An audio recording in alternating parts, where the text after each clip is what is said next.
still try to find some fun element, something that's like super tactical, super hands-on, that we can like just put in space and say, hey, well, maybe this experiment might work. We don't know, but let's try. Hey, and welcome back to the Cities Reimagined podcast. This is your voice of choice, Johannes Riegler, and this is Reimagining Unloved Spaces.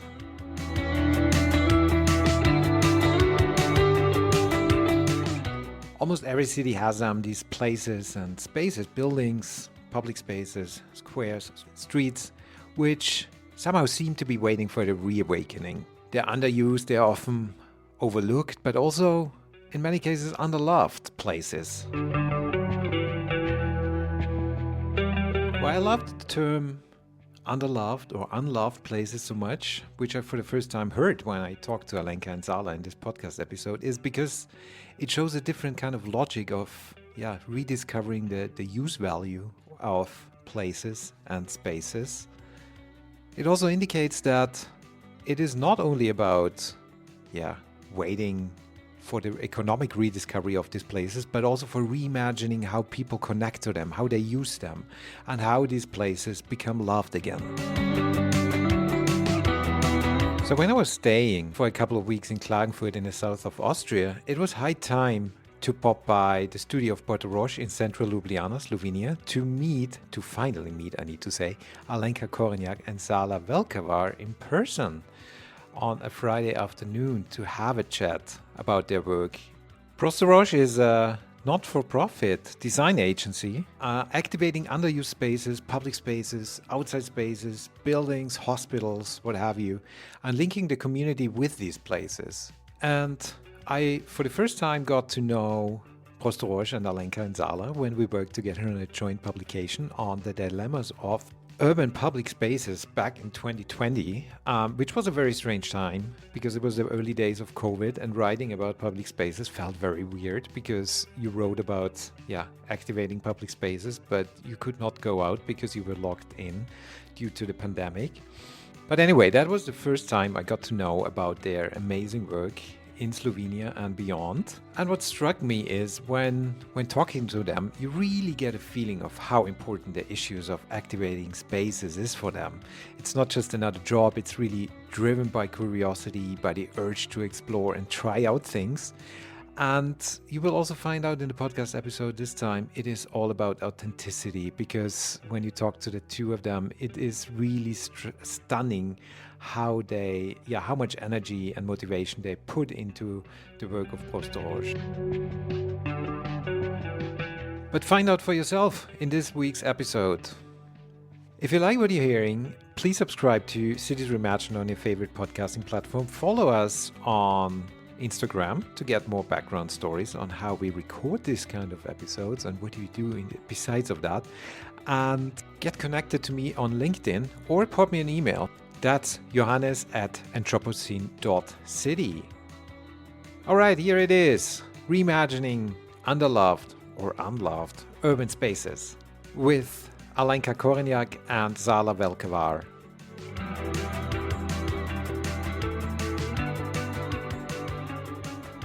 Alenka, at what point in your life did you think like, wow, urban space, that's something I want to work on. That's what I want to build a career upon.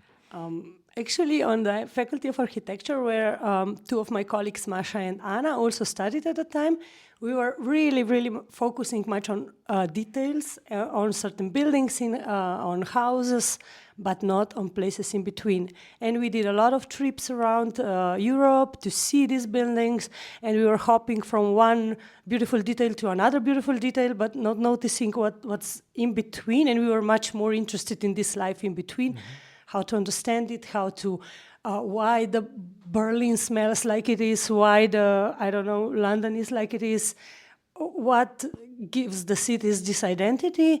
And when we also worked a bit in abroad, but then after returning back to Ljubljana from Barcelona, Brussels, and Vienna, then we decided we have to test this in Ljubljana. We have to check it out, how it works. And really, really naively, we just started with a small festival called Prostorož, just testing out spaces and testing out uses and potentials of places and learning actually to understand public life and public spaces. When Alenka, Masha, and Dana did their first project, I was still in high school. Yeah. My first year of high school, and I remember seeing this project in some magazines that we had at home, and I was like, whoa, this is amazing. Who are those ladies? And then I forgot all about them. And during my studies at Faculty of Social Sciences, I mostly enjoyed marketing communication or social marketing, which is basically the application of marketing towards achieving social change, something positive, right? So, for example, fastening your seatbelt, eating healthy food, stuff like that. The other part that I really enjoyed was sociology of everyday life, which is focused on rhythms, behaviors, everyday patterns. And I was super interested in exploring this in urban context. So when I got the opportunity to join Prostorož, this was basically for me the perfect combination of everyday life, of this drive to contribute something that is socially positive, but also being entangled with this hard layer of built environment, infrastructure was super interesting and challenging for me coming from this sociological background. Yeah. So with Prostorož, it was the first time you got let's say, the urban matters into your work, or did you work on that before? Definitely with Prostorož. I'm here for quite a long time. Yeah. I worked with other studios, did some other projects, finished my studies in the meantime, but I came here as a student and I stayed. Yeah, cool. Alenka, what is Prostorož? Like a bunch of really nice people working together on interesting stuff. But actually, officially, urban design studio, non-governmental organization with at the moment three architects, a designer, a communicologist, and psychologist. On board, just a woman, and You're quite a good team then. 8 people? Was it 8? Did I count correctly? 6. 6? Yes. My counting sucks, but but that's a nice team. Yes. We were at the moment. We would maybe also have projects we could expand, and this is a discussion that we have at the moment in the office. But still, it acquires another type of work. And at the moment, how I see ourselves is that each of us is really much into these issues that we address with projects, and none wants to be like a manager or something, what you actually need if you go to 10 people or something. So I don't know how we will develop, but at the moment, there is a big need of the projects that we do in Slovenia, I feel, and we'll see. Tell us a bit about the beginning of Prostorož. It started in 2004, right? Yes. Ljubljana, having breaks from jobs in Barcelona, Brussels, and Vienna. And we met in Ljubljana, having coffees and actually observing Ljubljana at the time. It had a certain point of urbanity, but like a lot of shops left, the people... there was nobody in the city center, like cars all over. And we were searching for this urbanity that we saw in other cities where we lived. And then we somehow, I don't know, it wasn't maybe really naive, like, oh, let's decorate all the atriums in old city center, let's invite people to, and let's make a small contest. But then after the discussion, we saw, okay, which people to invite, so we decided to do it ourselves. And at the time, it was really, really a huge success because it was the first thing. We didn't have any events in the city center. So it was the thing that happened, and I don't know, huge amount of people came. But actually it was, I don't know, we took our free time 2 weeks in April, and then, I don't know, 5th or 10th of May, it was the opening. And this exhibition, I would say, was taking 1 year, and we got a lot of positive reactions, so we decided to go on every year. Did you back then already work with the city administration? No, not at all. No, it was so I hope it doesn't sound too naive, but I didn't have a clue what city administration actually is at that time. I knew that we have a mayor, but how it is we learned through working with municipality, Yeah. and how does it work, and what kind of issues on a broader sense do we see in the city. That is something that developed. It was actually, we didn't thought that it would be a business. It was just our curiosity that was actually coming out. But that's often the best way of following, right? Also in the Yeah. career path, right? Yeah, and I remember, because we faced a lot of time, we faced with different, like with city administration or with people that we then worked along years, that they said, oh, it's not possible, we already tried.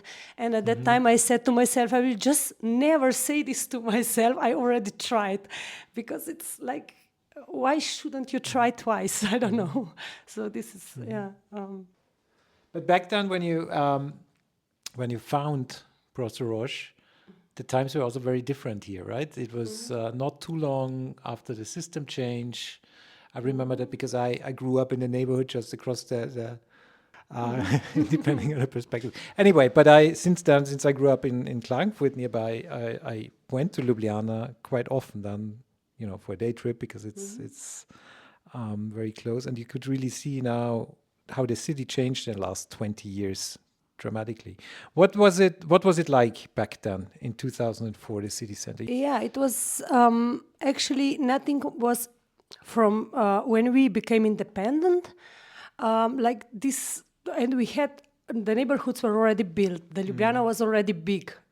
It grew in socialist time, and we had a lot of these neighborhoods, really nice neighborhoods. But then with the independency, the big change was everybody was able to buy his own apartment, so people became owners of their apartments, but also we started to build shopping centers.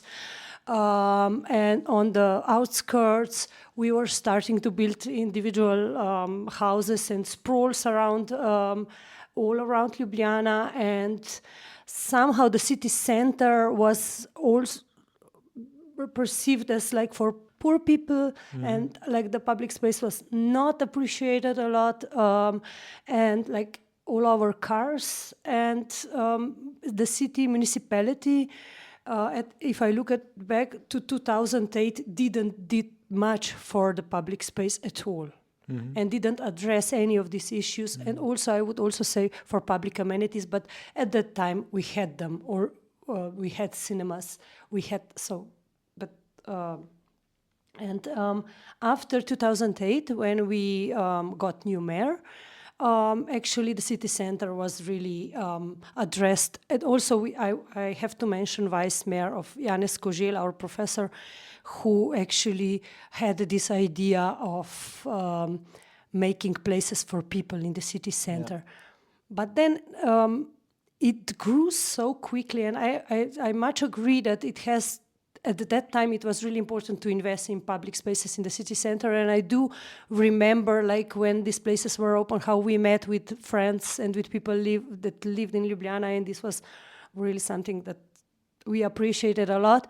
But then it grew so without any other policies of how to keep people there, or how to prevent privatization, or the extinction of all the shops in the city center that are for inhabitants, and the renting prices went up. So actually all these beautiful people that I met and I enjoy, they had to move out. Zala, how was it for you? Now you're the vice president of Prostorož, but how was it for you, this experience in 2004, let's say?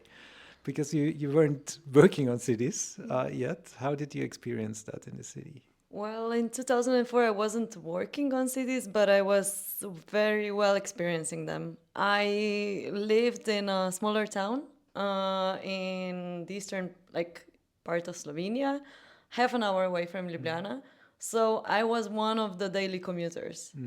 And I think that this experience really kind of formed me, the way I navigated between a smaller town and this capital city of Ljubljana, the way I had to use the public transport or not if it was not available, I had to adapt my schedules to this maybe inefficient train connection that we had.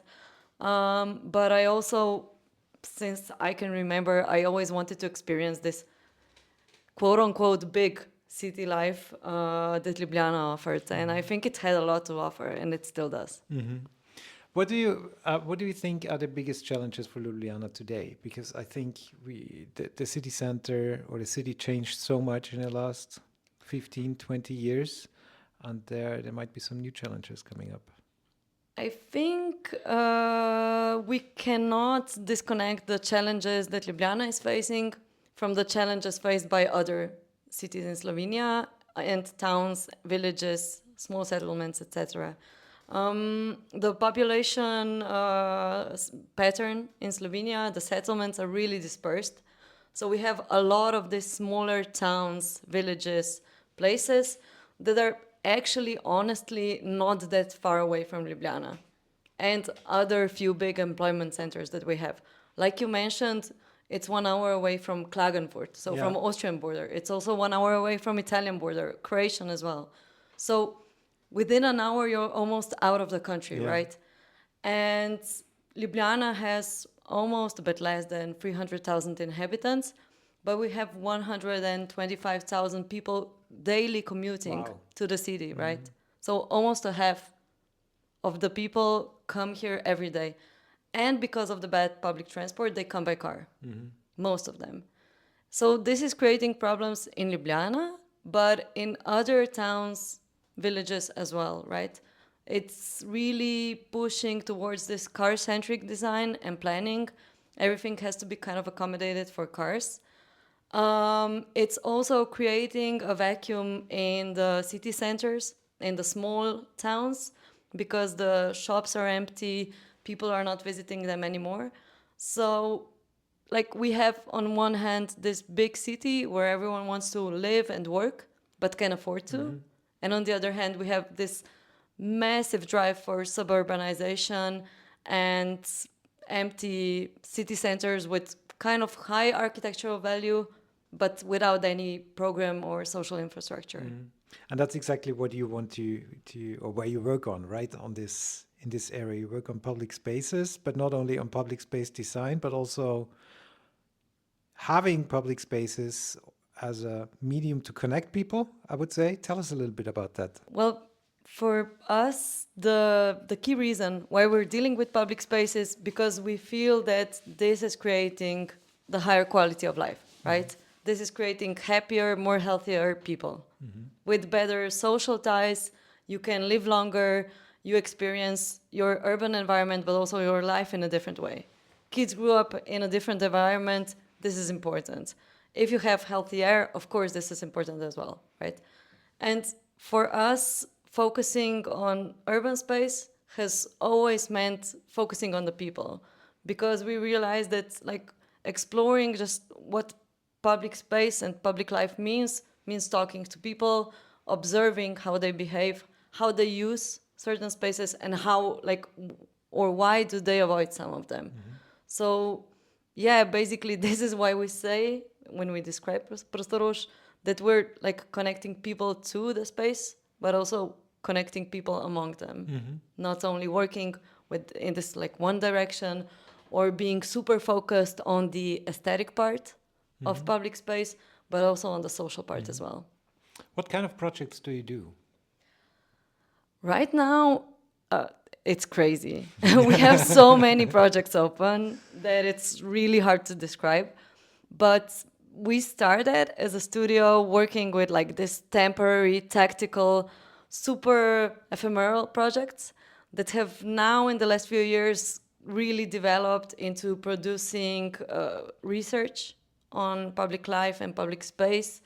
We're working a lot with sustainable mobility transition, even though, like I said, it's kind of hard.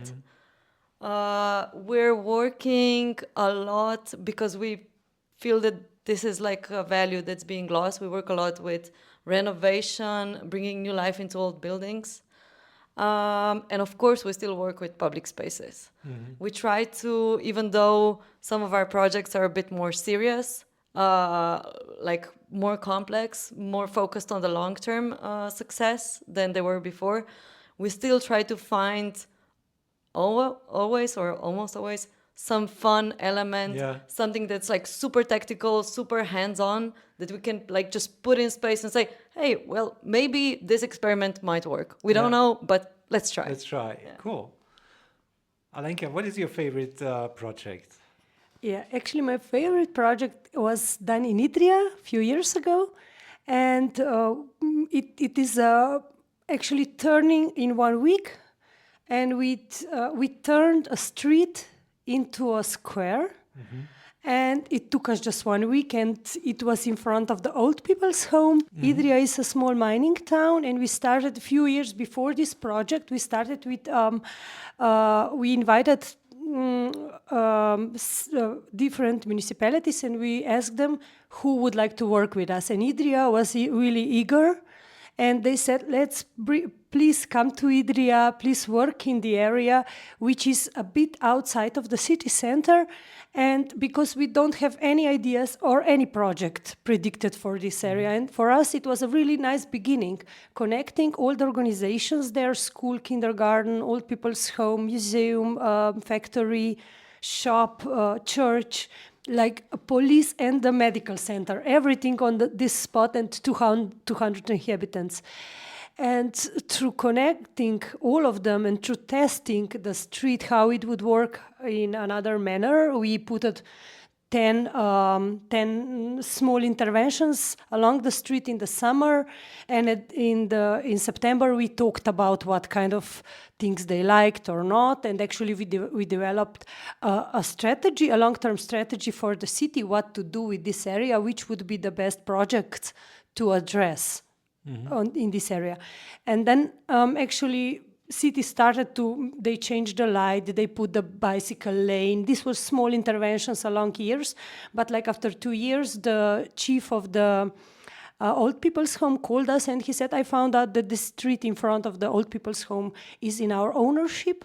Can we turn it can we just stop it, can we put the traffic out and make it a pedestrian? And somehow our job was to convince the municipality back to do it together. And they had like a small amount of money, because old people's home, they have lots of needs. And they really don't have money to turn streets into pedestrian areas, but actually they didn't have outside spaces. So what we did, there was a team of us, and we went there for 1 week, and we put a pattern on the floor, and we put like 10 parking lots out, and together with the local flower shop, we planted some flower beds, we put some benches, but actually it's not so important. At the beginning I said, do we really need to paint this street again? Because I'm so tired of these painted streets. But actually it had sense. Yeah, actually what you did in this 1 week was turning 100 meters of road into 600 meters of square, of public square, which in my opinion is amazing, because it was done with 6,000 euros, right? Wow. So, and I think this is why this is Alenka's favorite project. Yeah. And I have to add this pathetic. Zala always say it's pathetic, but for me it means a lot, because the dementia ward. It was when we finished doing this, the dementia ward came the first time out. They were not able to go out of the old people's home until we turned this to a square. And when they come out, we were all crying a bit. And then this is something for architects also important, because architecture is really slow. It happens like you plan something, and then after 10 years, maybe something is built. But in this 1 week, actually, we achieved the result, and this result was there and visible, and that's why it made us also so much joy. But how does that feel if you have so little money and have this kind of impact? How does it feel for you personally? What do you take out of that? Actually, it was what I said, pathetic moment of seeing that it has an effect, that something that you did actually resulted in this generation, in this year's generation. Old people's home, like generations, really change quickly. So every year is important. And yeah, it meant... Yeah. But I mean, on one hand, it's super empowering, and on the other, I think it kind of also like contributes to this frustration. Why isn't this done more often, right? If like a small town can do it with this little money, with like 10 people, why isn't it done everywhere, right? Yeah. Zala, what is your favorite project? My favorite project is definitely a project I haven't worked on. Okay. I always say it's a project that's called The Optimists. I love the name, and I also really love the project. It was done by my colleagues in 2013, and I like it because it involves like quite a healthy dose of trickery. We were invited as an art collective to participate in Contemporary Art Triennale, organized by Museum of Contemporary Architecture in Ljubljana. And our artist proposal was to install like proper actual competition level sailboats on this concrete square that had a fountain that has never worked. Like ever since the square was constructed, the fountain was there, defunct, empty of water. And because we insisted on this art proposal, like we want to bring the sailboats in, they had to actually fix the fountain, fill it with water, so we could install the sailboats. And yeah, I love this mischievous moment of the project, but I also love the reaction of the people, especially the kids, when they saw the project on the opening day for the first time. No one expected this, otherwise maybe we should put out some warning signs or whatever.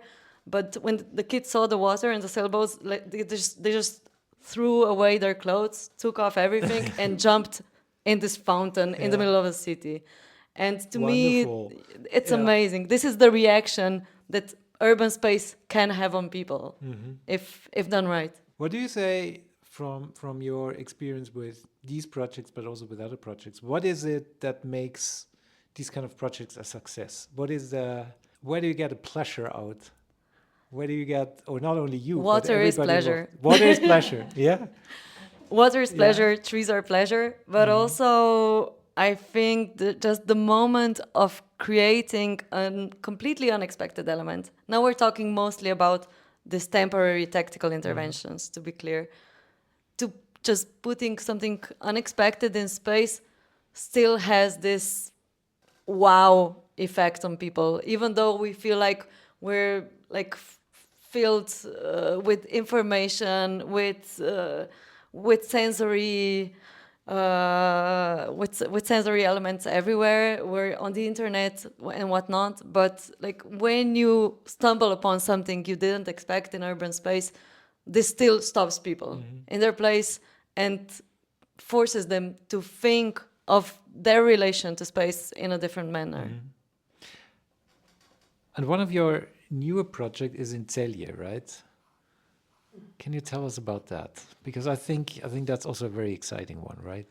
Actually, yes, it is, and we were much happy to be invited from Celje municipality, which is really amazing team. Since 4 years, they really want to do things differently.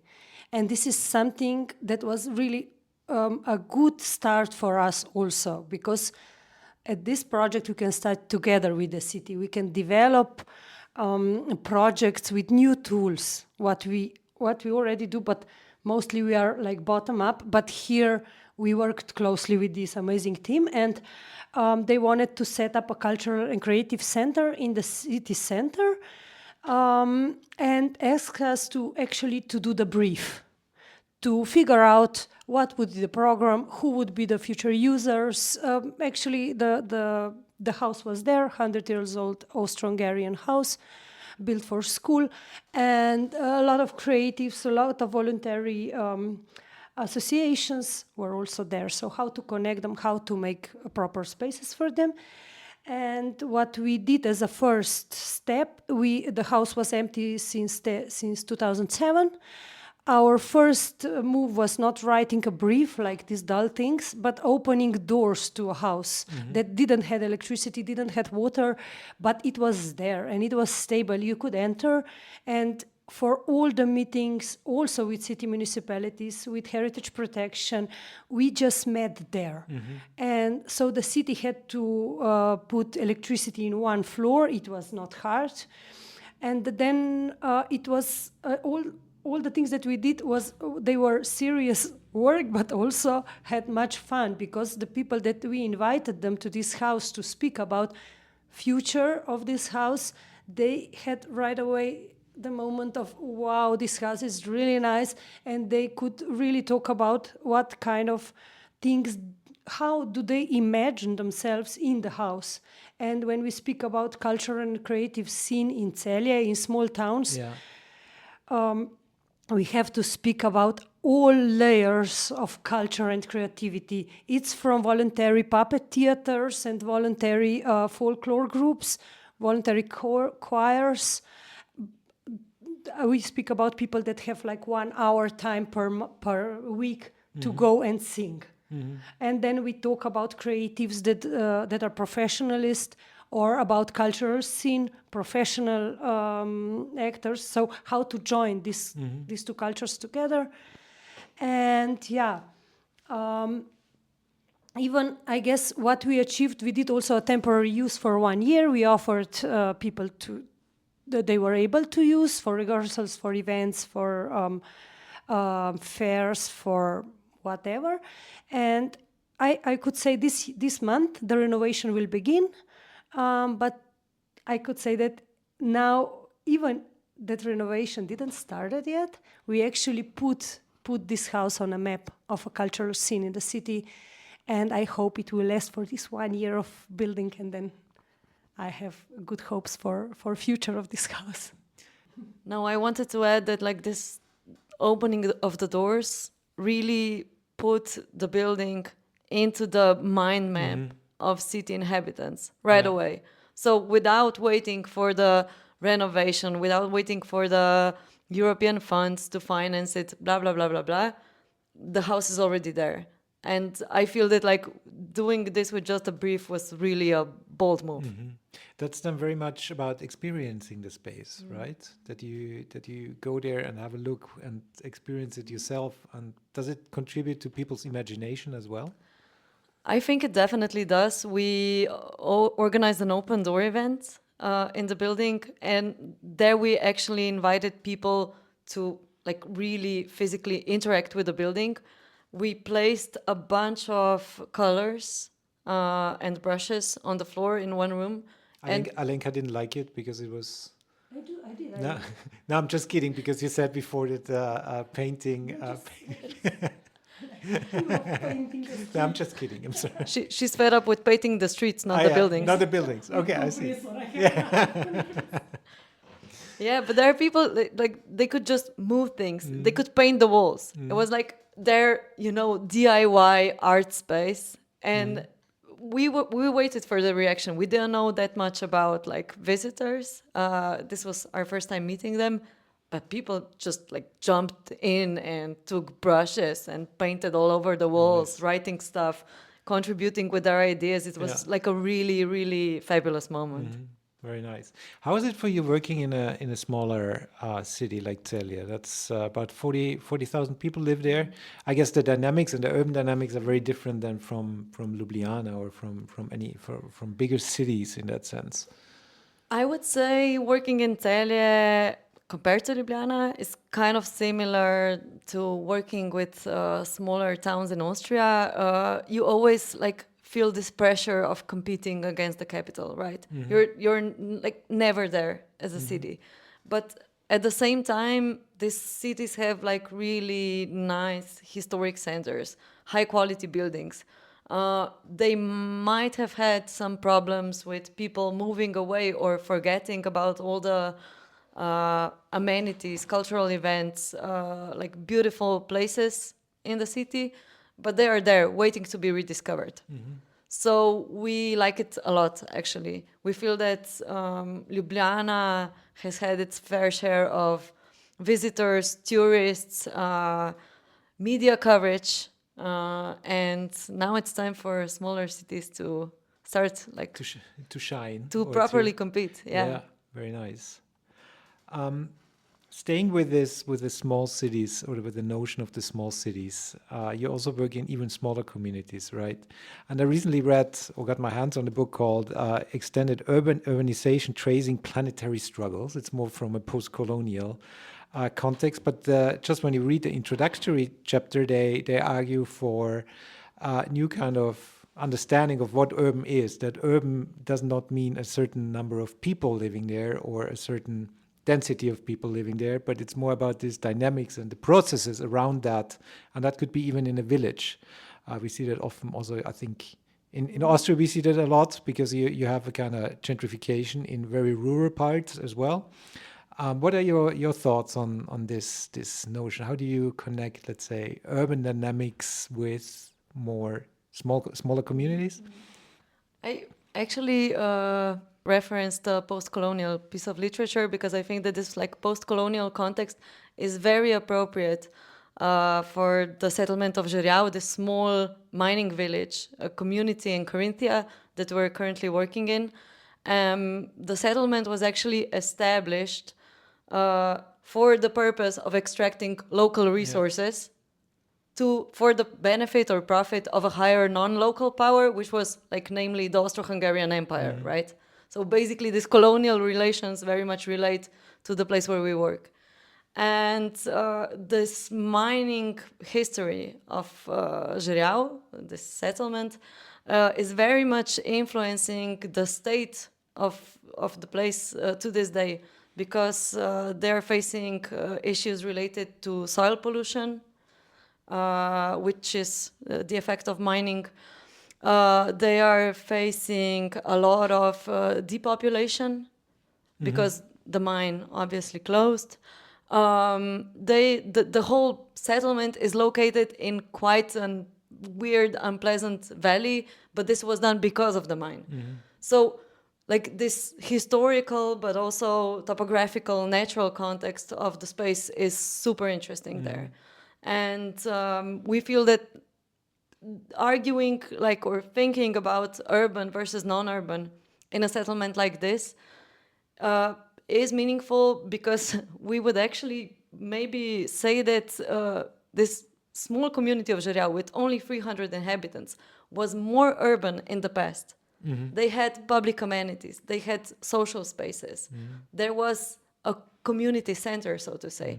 And now with depopulation, with the prevailing suburban lifestyles, I feel like this is being lost. I think I would also say that through our project we search for this urbanity that was not that was once there. You know, when in 1960s they had 1,000 inhabitants, and they still have industry. The industry didn't die out. The industry just changed. So there are working places, and then you have also two municipalities of two bigger towns, Črna na Koroškem and Mežica, who are just 2 kilometers away. So actually, you as a citizen of Jeriau, you have now all the public services accessible. It's a question, they are accessible with a car. So they are there, but they just seems to be like million years away, because you cannot access the road with a car, with a bicycle, or there are no buses, or the bus station is not accessible. You don't have a crossroad properly designed that you would be able to go to the bus station, for example. And if you gain this, actually with our project, we were trying to address these short distances, and again, this urban life that you could have, but it's not there anymore because maybe of lost connections or lost public life. I think that what is really important learning from Jeriau is this perception of remoteness that can also be applied to bigger cities, right? If the space is not accessible for walking, cycling, even places that are near feel very, very far. And you mentioned a couple of times, or there was this notion now in the post-colonial context, but also about that you mentioned that you're, or not you, but there's a competition against capital in a sense. In maybe if I would phrase it, there's a competition in creating a different kind of value than, let's say, extracting capital from a place. And I think you create this kind of value in your work, in all your projects. But how do you see this value you create? Because it is not necessarily economic value in that sense. No, I would say that the value is mostly related to social capital, to cultural capital. But on the other hand, to be like completely honest, I feel that even despite our best intentions, sometimes projects like ours can contribute to gentrification. For example, in Ljubljana, this is a fact that has to be acknowledged, right? We started producing experiments, research in places that were, for a lack of a better word, unloved, right? And now they have become tourist hotspots. So I think it's always really important to reflect on your own practice. We constantly ask ourselves, why are we doing the projects that we do? What kind of meaning are we creating? And in terms of value, what is like really this social public value that can be created? Like how can we like protect what's good, what's public, what's accessible to everyone against this like public interest that is not always bad to be like, of course you need private investment to up to a certain point, but to ensure that like something really stays public is, at least to me, super important. Yeah, it depends of if you create this value, if the value stays in the community, right? Whatever this value is it social value or economic value? It's also fine if it's economic value, if it stays, benefits the neighborhood, right? Our big thought, if we are back to Žerjav with 350 inhabitants, what we did first, we dig deep into what people think there and how they live there and how they love this city, where a settlement where they are. And out of this enthusiasm, actually, you go out then, and when we saw also the big industry and the digging out of the sand for building industry, and with this lead in a soil, so you had, in a certain point, you had to decide like who to actually support. Is it about like, is this settlement about the digging out the sand, or is it about the people that live there? And so who has the priority and why, and who would you support? So what we did, it was not our task actually, but at the moment we said, hey, wait, what do we want? And then we wrote, like Zala wrote 3 sentences, and we said, if we agree with the municipality for these 3 sentences, we would like that the nature prevails, the industry and degradation, and we would like that the water stays and in where it should be and not go all over. And we would like that the people stay there, or maybe new people would come because the area is nice. So if we have these 3 sentences and as a leitmotif, then we know exactly what we have to do, which places to renovate, which public amenities to support. Alenka, in the very beginning, you said something very interesting that in connection with how you started Prostorož, or the first projects, that you said something like the municipality said that they tried it already and it didn't work. And I was wondering, how do you see the role of Prostorož, of your work, in being better placed to actually have a change in the city, better placed than the municipality or other actors? Can you do things easier than the municipality can do? And how do you see your work more as maybe as an interface or an intermediate role between municipalities, communities, and other actors? Can I just jump in? Absolutely. I don't think we're better placed to work on these issues than municipalities. Municipalities are there for a reason. This is also one of the, sacred public institutions that we are eager to support, obviously. But because institutions, municipalities work in a certain way, they might not or cannot be super innovative, fast, flexible with the tools and with connecting to the residents, despite their good intentions. They might not always be good, but if they are, they still might lack the people, the resources, the time to do it, right? And this is where we come in. Very nice. Yeah, I think in all these new challenges that we have, like more and more, okay, we are here for 20 years and it was always like you said, Zala, but actually lately we see with this, changes in environment and new challenges are coming and people are moving out. We have just bigger and bigger challenges and we really need new tools. And for big municipality bureaucracy, I think that they should work differently, but it's hard and it takes time. And Paris changed totally before he changed the city. In the municipality, they changed. So, we jumped in here, but we see that this change should be done also in municipalities and in bureaucracy, because we really need new tools like the old plans, like spatial planning and all this. It doesn't work anymore, so it's too slow. Well, maybe now that we're speaking to European audience, I'm reflecting on this relationship between the center and periphery. We are learning, we talked about Geriau, about smaller towns that we worked in. We are learning a lot from the so-called periphery and bringing it back to Ljubljana. This is new knowledge, new tools, new ways of working. And I feel that in European context, this should also be the case. I would maybe turn these relationships between the centers of power, the strong urban centers, and the periphery, invite people to come to Slovenia, but also to the whole Balkan region, honestly, to see what's going on there, to learn from people who are doing amazing stuff, organizing, planning, and the production of cities in a completely different way. Beautiful. If somebody would ask you, what are 3 things you would advise anybody to change anything in their city, what would you say?